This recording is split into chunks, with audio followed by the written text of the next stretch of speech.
back, our third nominee is an unsung hero who is closing the curtain on a life of public service. Seasoned weatherman, curious journalist, teacher, senator, broadcaster, but mostly, Don was an innovator. I really appreciate you two guys. Don Wooten has spent his entire life simply serving. If you involve yourself, you begin to understand more and more about the world. And in the 1950s, he brought a new world to the Quad Cities, the Genesius Guild. I saw that circle of Greek columns and thought, Greek play. I'd never read one, but I thought it called for one. So I found a great translation of Antigone, and we did it. And as a publicity stunt, we did it in mask. 6 decades. I didn't think I'd be alive this long, for God's sake. And more than 2,000 volunteer performers later, we've had a great run. The Guild is celebrating its 60th season in 2016. Last night we had trains and planes, right?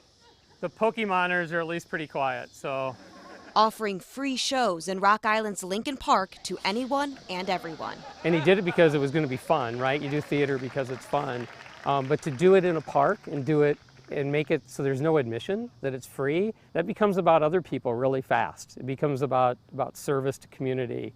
And it's just really, really clear that's really the essence of Don Wooten is it's all about community. This is what it's like from the stage. Don knows that for him, the curtain is about to close. I have slowed down as I think nature intended me to. But in nature, with little light, no cameras, and lots of action, he's satisfied with what he started and the legacy he's leaving behind. I've always left people with this admonition: do good, avoid evil, pay cash. The Genesius Guild's 2017 season already underway. This weekend and next, they're putting on a play by William Shakespeare called The Comedy of Errors. All shows start at 8 o'clock in Lincoln Park in Rock Island. Our fourth nominee is a military mom, wife, and cancer survivor supporting our troops in the best way she knows how. Good evening, ladies and gentlemen. It's a night that hundreds of people look forward to every year. Tonight is dedicated to our military men and women and their families that thousands of those deployed depend on, including this one. This year, our oldest son, Kevin, is also one of those young military members serving in the Middle East. And he and many others serving just as he is are anxiously awaiting the arrival of our cards. Boy, you have your work cut out for you there, don't you? Cards for the Troops was started by Mary Sue Sipple.